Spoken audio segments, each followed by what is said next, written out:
सद्बुद्धि, सन्मार्ग और कार्य का संकल्प देना, अडिग रहे विश्वास तुम पर, ऐसा अंतः कर देना, मेरे हृदय में आने में तुम्हें कोई संकोच न हो। हे गुरुदेव, मुझे नज़रों से दूर कभी न होने देना। हे गुरुदेव, मुझे नज़रों से दूर कभी न होने देना। नमस्कार, गायत्री चिंतन धारा के इस नए सब एपिसोड में आप सभी का स्वागत है। आशा है आप स्वस्थ होंगे, प्रसन्न होंगे। मित्रों, हम क्या करते हैं इस विषय पर हमें ज़रूर सोचना चाहिए। देखो, हम क्या करते हैं, इसका एक ही जवाब है कि हम अपनी ज़रूरतें पूरी करने का प्रयास करते हैं। हमको लगता है कि ये जब हमारी ज़रूरत है तो हम उसके लिए ट्राई करते हैं। भविष्य को सुरक्षित करने का प्रयास करते हैं, यानी हमें जो भी काम अपने लिए फ़ायदेमंद लगता है हम वही करते हैं, है ना। कभी केवल अपने लिए तो कभी अपनों के लिए करते हैं, करना भी चाहिए। अपना परिवार है, समाज है, सबके लिए करना चाहिए। लेकिन प्रायः हम ऐसे काम कर जाते हैं जिनके लिए बाद में हमें ऐसा लगता है कि अरे यार, ये किए रहते तो ज़्यादा बेटर होता, है नहीं। आपने भी अनुभव किया होगा कि हमारे उम्र के हमारे अन्य साथी जो कुछ अलग परिस्थिति में थे या कुछ अलग ढंग से जीते थे, उन्हें जो अच्छा लगता था वो करते थे। फिर अब 10-20 वर्षों में उनकी और हमारी उपलब्धियों में जमीन आसमान का अंतर हमें दिखता है। मज़े की बात यह है कि सभी ये अनुभव करते हैं कि यार उस समय हम ऐसा करते तो ज़्यादा अच्छा हो सकता था। लेकिन करते समय किसी को ऐसा नहीं लगता कि वो जो कर रहे हैं वो बुरा है। वो जो कर रहे हैं उसी को दी बेस्ट समझते हैं, भले बाद में कहानी बदल जाए। तो ऐसा क्यों होता है? एक ही परिस्थिति में दो आदमी अलग अलग ढंग से सोचते हैं। एक ही चीज़ कोई पसंद करता है, कोई नापसंद करता है। फिर बाद में विचार क्यों बदल गए? अब बीता हुआ समय तो वापस नहीं आ सकता ना, इसलिए सोच समझ के करना बहुत ज़रूरी है। तो फिर ये कैसे पता चलेगा कि हम क्या करें, है ना? कैसे पता चलेगा? ऐसा क्या करें कि फिर पछताने वाली स्थिति ना हो। हर साधक को इस विषय पर हमेशा सचेत रहना चाहिए, जागृत रहना चाहिए। तो ये विषय बड़ा महत्वपूर्ण है। मित्रों, आप लोग YouTube पर नहीं देख रहे हैं, व्हाट्सएप पर देख रहे हैं, तो व्हाट्सएप पर जो चित्र आ रहा है उस पर आप बटन उंगली क्लिक करिए, वहाँ पर YouTube का साइन आएगा, उसको फिर क्लिक करिए, तो फिर यही वीडियो जो है YouTube में खुलेगा। तो वहाँ लाइक शेयर करने का ऑप्शन आपको आएगा, सब्सक्राइब करने का ऑप्शन आएगा, है ना। पहले भी अपन ने कहा है, लेकिन बार बार कहते हैं, कुछ नए नए लोग जुड़ते हैं, तो आप इसको YouTube पर देखिए और वहाँ लाइक शेयर जरूर करिए, है ना। तो चलो मित्रों, ये सोचकर देखो, बहुत कुछ है जो हम नहीं जानते संसार में, बहुत कुछ है जो हम नहीं जानते, है ना। सबसे बड़ी बात तो यही है कि ये संसार बना कैसे, हम कहाँ से आए, कैसे संसार बना। अब परमात्मा को तो निर्गुण निराकार सर्वव्यापी ईश्वर सत्ता कहते हैं, वो तो उसका अस्तित्व वो दिखता ही नहीं, जो दिखेगा ही नहीं वो बनाएगा कैसे। और फिर ये दिखने वाली इतनी चीज़ें बिना दिखने वाली चीज़ों से कैसे बन गई, है नहीं। तो बहुत कुछ है ऐसा जो होता है पर हम जिसे जानते नहीं हैं, है नहीं। स्थूल संसार कैसे बन गया, किस विज्ञान ने बनाया? कोई तो शक्ति है जो संसार को बनाती है, चलाती है नहीं। हमारे माध्यम से भी कुछ न कुछ अच्छा कराती है, बुरा कराती है। कितनों का हम भला कर देते हैं, कितनों का हमारे से नुकसान भी हो जाता है ना। अब आप यदि अपना या अपनों का भला चाहते हैं तो कुछ अपने लिए समय निकाला करो, अपने लिए समय निकाला करो। समय निकालकर समझना, परखना बहुत जरूरी। अब अपने लिए समय निकालना माने क्या? आप यही सोचते हैं कि अरे भाई, हर आदमी केवल अपना ही तो सोचता है, हर आदमी केवल अपना ही फायदा चाहता है। ऐसे ही सारे काम सब लोग करते हैं। हर आदमी यही सोचता है कि वो गुलामी ना करे, हर आदमी यही सोचता है कि अपने हिसाब से जिए। अच्छा, आप कभी ये सोच कर देखो, क्या आप दूसरों के प्रभाव में नहीं जी रहे हैं? सोच कर देखो, क्या आप वाकई अपने मन से जी रहे हो कि किसी न किसी प्रभाव में जी रहे हो, इन्फ्लुएंस में जी रहे हो? क्या आप जानते हैं कि लोग आपको कैसे प्रभावित कर रहे हैं? आपको पता भी नहीं चलता और लोग आपको प्रभावित कर जाते हैं। मैं अब क्या करूं, ये प्रश्न आता है ना दिमाग में, तो ये क्यों नहीं समझ में आता कि मैं क्या करूं? क्या आपने ये जानने का प्रयास कभी किया है कि हमें जो समझ आ रही है उस समझ का स्रोत कहाँ है, वो समझ कहाँ से आ रही है? वह सब कहीं से तो आती होगी, है ना। वो स्वभाव से आती है, शिक्षा से आती है, संस्कारों से आती है, रुचि अरुचि से आती है। कोई तो एक केंद्र है जहाँ से विचार हमें आता है ना। अनुभव ही ज्ञान देते हैं, वहाँ जो अनुभव है वहीं से समझ भी आती है। कोई तो स्रोत रहता ही है हमारे विचारों का। क्या वह स्रोत गलत नहीं हो सकता? जहाँ से हमें सूचना आ रही है वो सूचना का केंद्र गलत नहीं हो सकता? क्या ऐसा नहीं हो सकता कि कोई हमें बहका रहा है, कोई व्यक्ति, कोई संस्था, कोई विज्ञापन, कोई समाज, कोई दल, कोई भी हमको बहकाने फुसलाने वाले तो ढेर होते हैं ना। तो सोच कर देखो। अच्छा, प्राय लोग यही कहते हैं कि परिस्थिति देखकर बोलना चाहिए, परिस्थिति देखकर बोलना पड़ता है, करना पड़ता है। ठीक है, ठीक है, ऐसा होना भी चाहिए, परंतु इसका मतलब क्या? मतलब कि परिस्थिति आपको बोलने या कहने पर मजबूर कर देती है तो आप परिस्थिति के प्रभाव में आ गए ना, स्वतंत्र हो गए क्या? आप परिस्थिति के अनुसार से आपको बोलना और करना पड़ता है, बोल रहे तो परिस्थिति के प्रभाव में तो आ गए ना।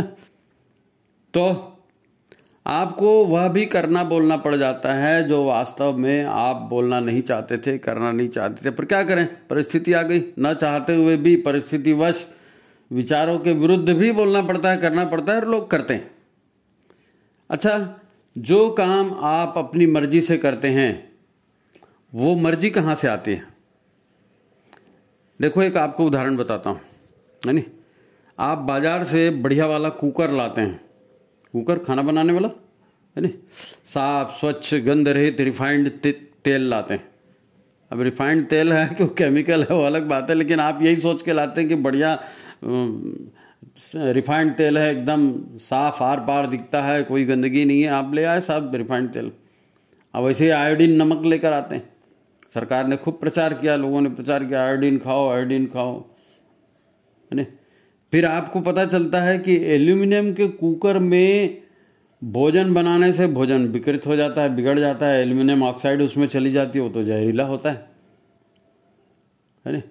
जिसे आप साफ सुथरा गंध रहित चिपचिपाहट रहित तेल समझकर खाते हैं वो वास्तव में रिफाइंड है, रिफाइंड लिक्विड है। वो नेचुरल तेल नहीं है, प्राकृतिक तेल नहीं है। जो बीजों में तेल होता है, जिसकी ज़रूरत होती है आपको खुराक के रूप में, वो तेल नहीं है।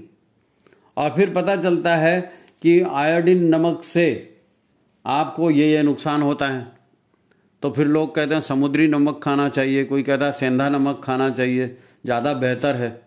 यानी पहले आपकी मर्जी का स्रोत अलग था, तो आप प्रेम से जहर भी खा रहे थे, बड़े गर्व से खाते थे कि हमारे यहाँ ये कुकर है, हम तो अमुक तेल खाते हैं, हम तो आयोडीन नमक खाते हैं, है नहीं।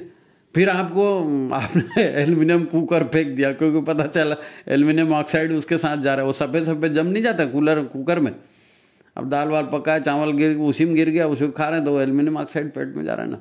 जब समझ में आया तो फिर स्टील, उसको कुकर फेंक दिया एल्युमिनियम का, फिर क्या लाए, स्टील का कुकर। जब रिफाइंड तेल समझ में आया कि रिफाइंड तेल में ये नुकसान होता है और ऐसा कोलेस्ट्रॉल होता है और फलाना होता है, ठिकाना होता है, इसमें ये तकलीफ होती है, तो फिर क्या करें, फिर फली तेल तलना यूज़ करना शुरू कर दिए, सरसों तेल यूज़ करना शुरू कर दिए। और वो सेंधा नमक से ज़्यादा महंगा हो तो आयोडीन नमक से ज़्यादा महंगा तो सेंधा नमक होता है। अब आप सेंधा नमक खा रहे हैं और ज़्यादा प्रसन्न हैं। अब आप अपनी मनस्थिति बदल गई, देखिए ना उसको। पहले मनस्थिति में वो काम किया, अब मनस्थिति बदल गई। अब उस समय भी आपने अपने मन से वो काम किया था, अभी भी आप अपने मन से काम कर रहे हैं, लेकिन दोनों काम उल्टे हैं, दोनों काम एक दूसरे के उल्टे हैं। अब मनस्थिति बदल गई, परिस्थिति बदल गई, विचार बदल गए, आप तो वही है ना। पहले किसी और के प्रभाव में सोच रहे थे, अब किसी और के प्रभाव में सोच रहे हैं। ये सब क्या है? ये सब क्या है नहीं, हमारी सोच कहाँ जा रही है, कहाँ से विचार आ रहे हैं, हम क्या कर रहे हैं, ये हमारे चिंतन मनन का विषय होना चाहिए। अपने आप को समय देने का मतलब यही है कि ये देखो, सोचो हम क्या कर रहे हैं। बाजार में विज्ञापनबाजी होती है, कंपनियां बड़े बड़े दावे करके, झूठ बोल करके अपना माल बेचती हैं। क्या है, पहले पता नहीं था हमको? पहले पता था, है नहीं, पहले भी मालूम था, लेकिन फिर भी हम वही सोच के, सही सोच के कर रहे थे। आज भी बेहतर हेल्थ के नाम पर प्रोटीन ड्रिंक ले रहे हैं, फ्रूट जूस ले रहे हैं, मिनरल वाटर ले रहे हैं, वाटर प्यूरिफायर लगा रहे हैं, जाने क्या क्या बेच रहे हैं लोग बाग, और हम खरीद भी रहे हैं महंगे दामों पर और उपयोग भी कर रहे हैं नहीं। पर सच क्या है दिखाई देता है? अगर यही सब सच है तो फिर बीमारियां बढ़नी नहीं चाहिए ना। हर तरफ स्वस्थ लोग दिखने चाहिए, सब पढ़े लिखे लोग, सब इंटरनेट यूज करने वाले लोग। आपको मालूम है सबसे ज्यादा जीवन शैली की बीमारियों से, मानसिक बीमारियों से ग्रस्त हैं, नशे में ग्रस्त हैं, हिंसा से ग्रस्त हैं, डिप्रेशन, बीपी, शुगर, थायराइड, कहीं स्टोन बढ़ रहा है, कहीं हड्डियां गल रही हैं, नहीं मालूम क्या क्या होते जा रहा है। काहे के लिए? और प्रगतिशील बन रहे हैं विज्ञान के आधार पर। अब विज्ञापन से सोच आपकी बदली, विचार से बदली, किसी ने भड़का दिया, क्या हो गया? आपको समीक्षा करनी पड़ेगी, सही क्या है गलत क्या है नहीं। अपना बुरा हम क्यों कर जाते हैं ये हम नहीं जानते, तो फिर कैसे होगा है नहीं। हमको ये मालूम होना चाहिए कि जिंदगी में हमको सुख चाहिए तो सच्चा सुख तो निरोगी काया है, स्वस्थ रहना ही सबसे बड़ा सुख है। मैं क्या करूं ये समझ में हमको क्यों नहीं आता? क्यों समझ में नहीं आता मुझे क्या करना चाहिए? क्यों किसी को अपनी गलती का पता नहीं चलता और जानबूझकर आदमी कर जाता है, बाद में पता चलता अरे यार मैंने गलत कर दिया है नहीं। तो एक बात ठीक से समझ लो, नहाना, धोना, खाना पीना, मनोरंजन करना, परिवार में समय देना, परिवार को समय देना, नौकरी व्यापार के लिए समय देना, ये सब, इन सब जगह हमारा समय जाता है और हमको लगता है कि हम अपने लिए समय दे रहे हैं, अपने लिए नौकरी कर रहे हैं, अपने लिए खा रहे हैं, अपने लिए पी रहे हैं, अपने लिए मनोरंजन कर रहे हैं, है ना। और आप करते हैं और फिर बाद में पछताते हैं। तो ये सब काल का प्रवाह है। जीवन की जरूरतें हैं, मजबूरियां हैं, पैसा कमाना है, नाम कमाना है ना, किसी भी तरह का भोग करना है, ये सब मन और इंद्रियों को खुश करने वाले काम हैं, है ना। मन और इंद्रियों को खुश करने वाले काम ये विचार हैं जो दिमाग में 24 घंटे चलते रहते हैं, नेट के माध्यम से, अखबार के माध्यम से, टीवी के, पुस्तकों के माध्यम से, हैं, सामाजिक जो बैठकें होती है, मेलजोल, गॉसिप जिसको बोलते हैं, ये गॉसिप भी दिमाग में बहुत सारे विचार घुसाता है। ये सारे विचार हमारे मेमोरी में बैठ जाते हैं, याददाश्त में बैठ जाते हैं, फिर इच्छाएं पैदा करते हैं। विचार हैं तो इच्छा पैदा होगी और शरीर खुद ब खुद फिर इन्हीं रास्तों पर चलने लगता है। हमको ऐसा लगता है कि हम अपनी मर्जी का कर रहे हैं, लेकिन अपनी मर्जी का नहीं, हम तो उन विचारों के इशारों पर चल रहे हैं जो विचार हमारे दिमाग में ठूस दिए गए। आपको और कुछ सूझता भी नहीं है क्योंकि दिमाग में यही सब भरा है और भरते भी जा रहा है। दिमाग में आया, हमने कर दिया, यही हमारा सोचना समझना है जी। हमारे दिमाग में हमने कर दिया, इसमें सोच कहाँ से आए? मनस्थिति, परिस्थिति, फिर मजबूरी, फिर कार्य, यही होते रहता है। मनस्थिति बनती है, फिर हम परिस्थिति में फंस जाते हैं, फिर हम मजबूरी में काम करते हैं, फिर वो कार्य का परिणाम भुगतना पड़ता है। फिर परिणाम आया, फिर मनस्थिति नहीं बनी, फिर परिस्थिति में नया कुछ काम किया, फिर परिणाम आया, फिर, यानी ये गोल चक्र चलते रहता है। मनस्थिति बदलती है, परिस्थिति बदलती है, दुष्परिणाम आता है और हम चलते जाते हैं। स्वतंत्र चिंतन कहाँ गया? ये गोल चक्र है, चलते जा रहा है। किसी को कोई होश है? सब बेहोशी में जी रहे हैं यहां से वहां तक। बचपन कैसे आया, कैसे हम किशोर हो गए, कैसे हम युवा हो गए, कैसे संघर्ष किया, फिर कैसे नौकरी मिली, कैसे बच्चे हो गए, फिर बच्चे बड़े हो गए, ये सब ऐसा ही लगता है जैसे बस कल की बात है। क्योंकि होशपूर्ण तो जीवन जिया ही नहीं ना, बेहोशी में, नशे में जैसे जिए रहे, एक के बाद एक, एक के बाद एक। अच्छा, लोग पूजा पाठ भी करते हैं, मंत्र जाप भी करते हैं, तीर्थ यात्रा करते हैं, सत्संग करते हैं, दान पुण्य करते हैं, सब करते हैं, नहीं करते ऐसा नहीं है, सब करते हैं, पर मशीन के जैसे करते रहते हैं, बिना भावना के। बस एक के बाद एक करते जाना है। ये करने का टाइम है तो ये कर दिया, वो करने का टाइम है तो वो कर दिया, अब मशीन जैसे जीवन चल रहा है नहीं। एक काम हुआ, दूसरा हो रहा है, चार और काम दिमाग में भर गए, फिर रात को खाना खाए, घर गए, सो गए, सुबेरे फिर सुबह हो गई मामू, चलो। वो गाना याद है ना, चन्ना मामा सोए सूरज चाचू जागे, दौड़ो पकड़ो यारो घड़ी के कांटे भागे। तो घड़ी के हिसाब से भाग रहे हैं, दौड़ रहे हैं, सब जी रहे हैं अपने अपने, और कहते हैं कि हम अपने मन से कर रहे हैं, लेकिन मन से कोई नहीं कर रहा है। सब जो हैं परिस्थिति में फंसे हुए हैं और जो सोच रहे हैं, जो विचार समाज दे रहा है, उसी समाज के आधार पर दे रहे हैं। स्वतंत्र चिंतन क्या सही है क्या नहीं है, क्या करूं क्या ना करूं, यहाँ थोड़ी चल रहा है। मशीन है जिंदगी की, चल गई, इसके बाद एक, उसके बाद वो, उसके बाद वो। सोचने समझने का टाइम कहाँ है? यही तो सब हो रहा है, क्या ऐसा नहीं है? फिर इसका समाधान क्या है? दरअसल सच यही है कि हम नहीं जानते हम कौन हैं और हम कहाँ फंस गए हैं। जितना इन सब से बचने का हम प्रयास करते हैं, पता चलता है अब और ज़्यादा फंस गए, है नहीं? जिन्हें हम भूलना चाहते हैं वो बार बार याद आते हैं, है ना? क्यों? वो तो इसलिए कि हमारी शिक्षा, हमारे संस्कार, हमारी मान्यताएं, हमारी धारणाएं, जहाँ से हमें सोचने का और काम करने का, है ना, जोर मिलता है, प्रेरणा मिलती है सोचने की और काम करने की, उसमें नया कुछ नहीं है। जो टीवी से आ रहा है, नेट से आ रहा है, किताबों से, पेपरों से आ रहा है, अखबार से आ रहा है, पिक्चर में देख रहे हैं, लोगों को करते हुए देख रहे हैं, वही सब दिमाग में फीड हो रहा है। फिर उसी से विचार बन रहे हैं, फिर उसी से लगता है कि हाँ यार हमको ये काम करना चाहिए, फिर हम वही काम करते रहते हैं, एक के बाद एक यही सब चल रहा है नहीं? जैसे चिंगम होता है ना, चिंगम खाए हो कभी? चिंगम की तरह चल रहा है जिंदगी। ये अच्छा लगेगा, ये लगेगा करके ले लेते हैं, मुंह में थोड़ी देर चबाते हैं, मीठा मीठा लगता है, थोड़ी देर बाद फिर बेस्वाद। तो बार बार ऐसे ही नया नया चिंगम हम बदलते रहते हैं, फिर वो बेस्वाद हो जाता है ना? तो ये क्या है, जरा गंभीरता से सोचना पड़ेगा भाई, है ना? जो हमारी इन परिस्थितियों का भी लाभ उठाते हैं, हमें ठगते हैं, उनके बारे में हमारी जानकारी क्या है? वो लिखा रहता है ना हर जगह, आपने पढ़ा होगा, जीवन से निराश रोगी मिले, भयंकर से भयंकर बीमारियों का लाइलाज, बीमारियों का बिना चीर फाड़ के इलाज, फलाने फलाने बाबा, बंगाली तांत्रिक प्रेमिका को वश में करें। ये सब विज्ञापन होते रहते हैं ना, आपको सब जगह दिखता है। लक्ष्मी जी रोज आपके आंगन में बरसेगी, अमुक अमुक करो, अमुक यंत्र लो। सब बेवकूफ़ बनाने में लगे, राजनीतिक पार्टियां, सामाजिक संगठन सब लगे हैं, सब अपने अपने विचार आपको दे रहे हैं, आप उसी में फंस जाते हैं, है नहीं? सब आपको सुखी बनाने के लिए ये सब कर रहे हैं। ये सब आप जानते हो, बोलने से कोई फायदा नहीं है, रोज देख रहे हो आप। तो अब है बदलने की पारी। अब क्या है, अब समाज इस चीज़ को समझ रहा है, और जो समझ रहे हैं, जो शांत बैठते हैं, और तो उनको समझ में आ रहा है कि हमारे पूर्वज जो देखते सोचते थे, जिसको मतलब हिंदू चिंतन या सनातन संस्कृति कहते हैं, है नहीं? तो उस सनातन संस्कृति, हिंदू चिंतन में जो वेद, योग आदि जो ज्ञान की बातें हैं, अब इसका उभार आ रहा है समाज में, है नहीं? और लोग उस ढंग से भी जीने लगे हैं। जो समझ रहा है वो, जो डर्रे में चल रहा है वो डर्रे में ही चल रहा है। तो जो समझ रहे हैं वो नेचर को बचाने, प्राकृतिक जीवन जीने के लिए फिर ध्यान साधना की ओर जा रहे हैं, है नहीं?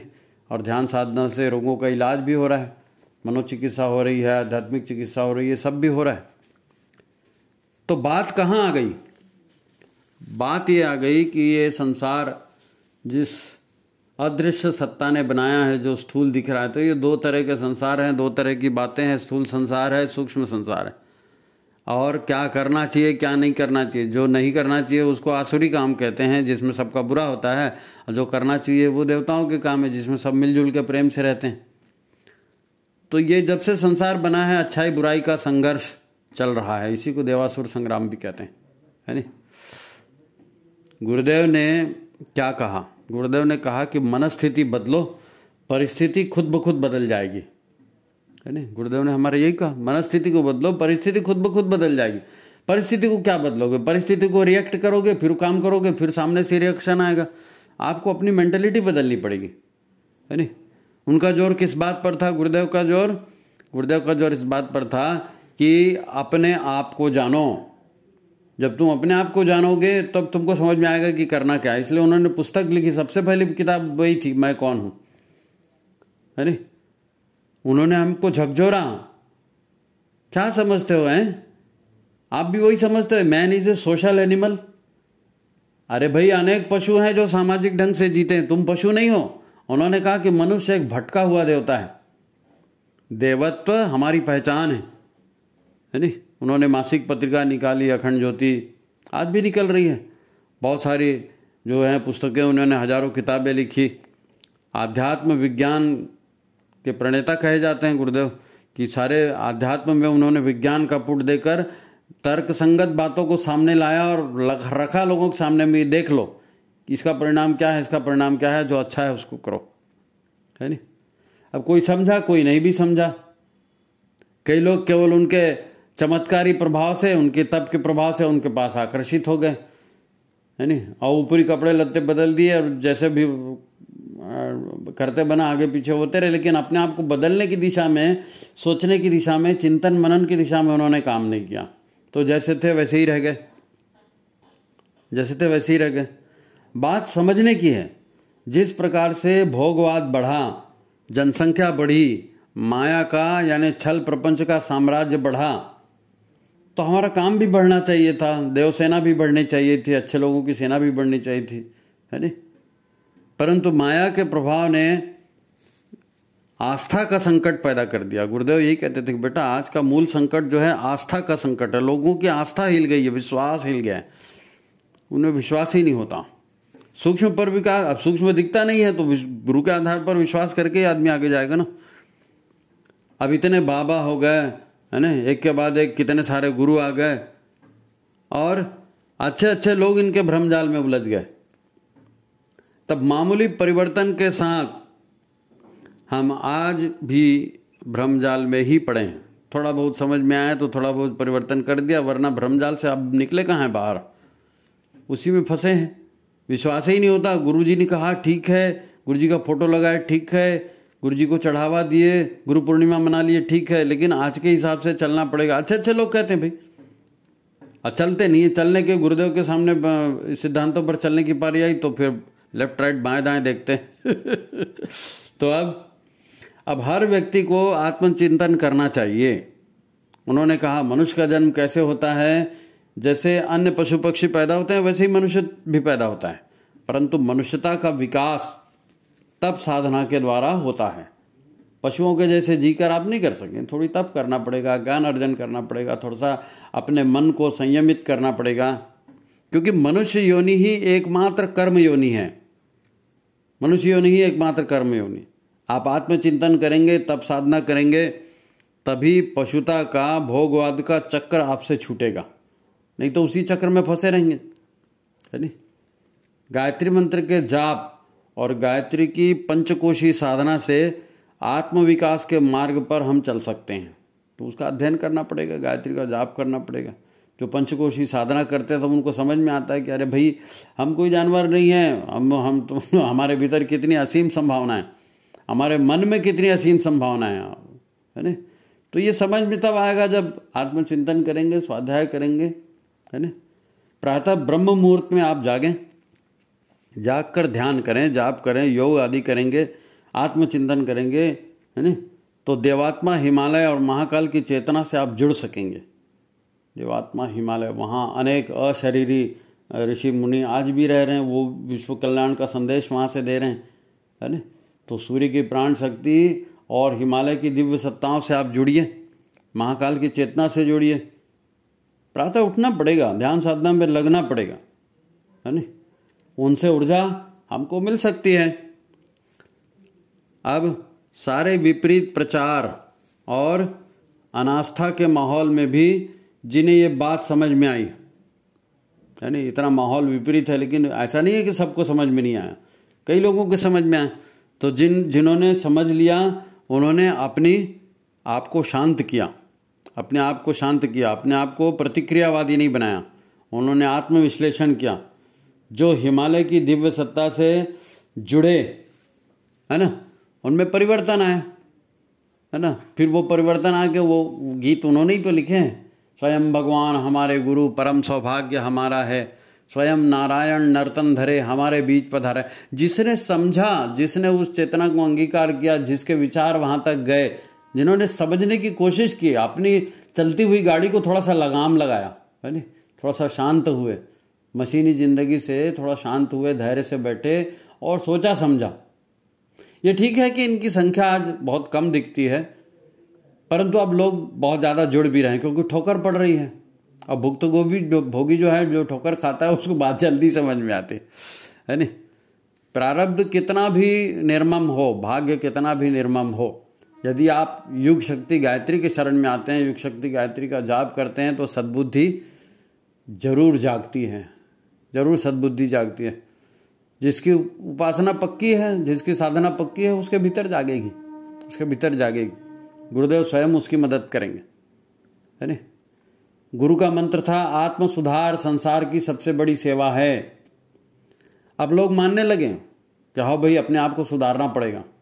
पहले कहते थे आत्म सुधार संसार की सबसे बड़ी सेवा है, हम सुधरेंगे, जो सुधरेगा। तो बोलते तुम सुधर जाओ ना भाई, तुमको किसने रोका है, तुम सुधर जाओ, किसने रोका है। जब धरती पे सतयुग आएगा तो हम भी सुधर जाएंगे। लेकिन अब लोगों को समझ में आने लगा है, कोरोना ने सबको समझा दिया। कोरोना में घर में बैठे ना महीनों, तब तो दोनों प्रथम सूत्र जीवन में लोग उतारने लगे अपने आप। गुरुदेव के सूत्र है ना, 18 सूत्र उन्होंने दिए। हमारा युग निर्माण सत्संकल्प में 18 सूत्र है ना, भूल गए। हम ईश्वर को सर्वव्यापी न्यायकारी मानकर उसके अनुशासन को जीवन में उतारेंगे, है नहीं।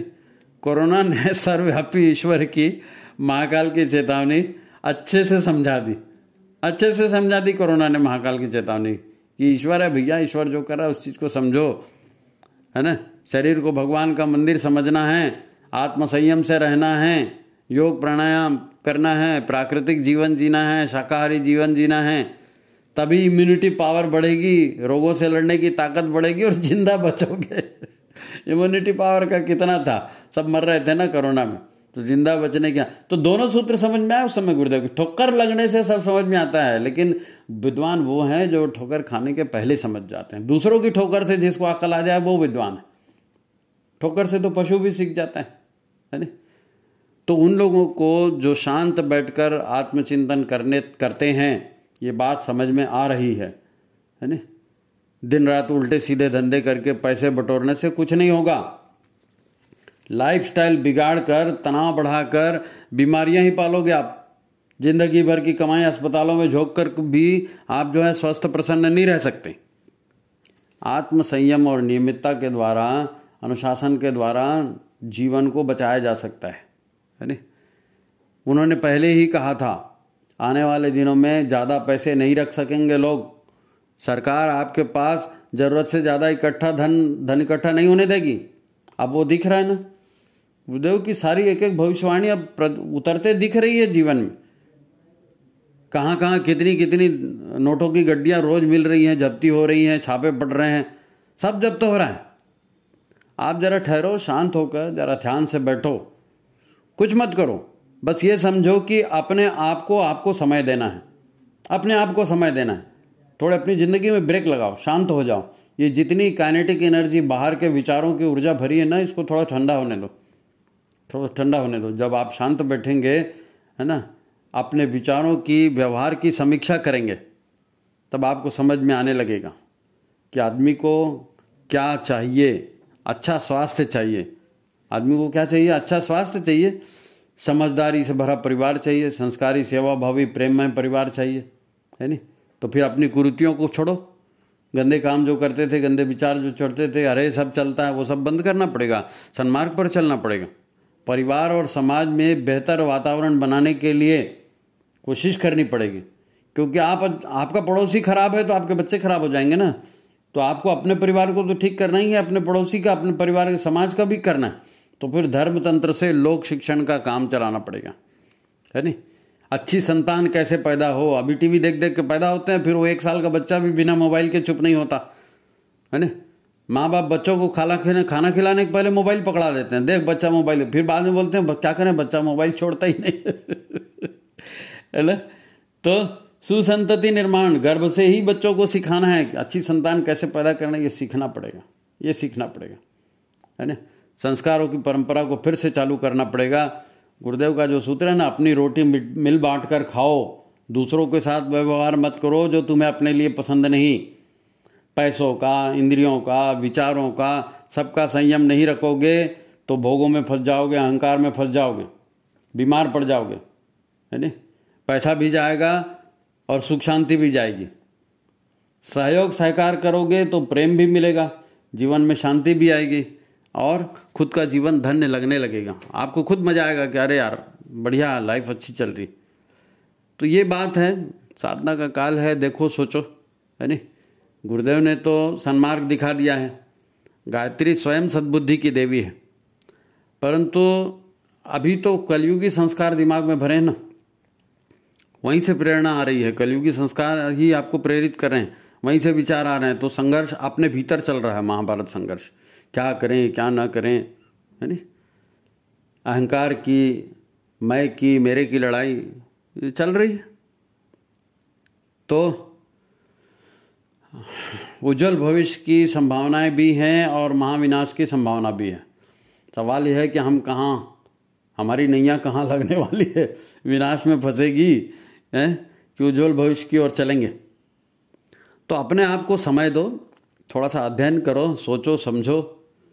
यहाँ तो सब लोग जैसे बेहोशी में जी रहे हैं ना, किसी को कोई होश नहीं है। आप सोच के देखो, इतने साल हो गया, जितने भी ऋषि मुनि आए वो सब ने यही कहा कि अरे भाई संसार जो है मृग मरीचिका हो गया है। और आज भी लोग मृग मरीचिका में जी रहे हैं। मृग मरीचिका मतलब जहाँ पानी दिखता है वहाँ पानी नहीं है, और हम भी सोचते हैं कि इसमें खुशी मिलेगी उसमें खुशी मिलेगी, वो करते हैं, और जो करते हैं फिर वही दुख ही हाथ में आता है। चिंगम थोड़ी देर में बेस्वाद हो जाता है नहीं। तो हर संत कहता है जागो जागो, है ना, जागो की पुकार करता है। तो जो सही में शांति से समझने का प्रयास करेंगे, अपने आप को समय देंगे, उन्हें समझ में आएगा, मज़ा आ जाएगा। और नहीं तो फिर महाकाल की विनाश लीला तो चल ही रही है जोरों पर। तो आपको जागना है कि विनाश में फंसना है, ये आपकी मर्जी है, ये समय है नहीं, आपकी मर्जी है। महाकाल के साथ चलेंगे, उनके इशारों पर चलेंगे तो कल्याण हो जाएगा, और नहीं तो मर रहे हैं सब लोग, दिख ही रहा है। तो ठीक है मित्रों, आपको ये वीडियो कैसा लगा आप अपने कमेंट हमें ज़रूर दीजिए। वीडियो अच्छा लगा तो लाइक कीजिए, शेयर कीजिए, सब्सक्राइब कीजिए चैनल को। अगले अंक में फिर मुलाकात होगी। सभी को प्रणाम, नमस्कार।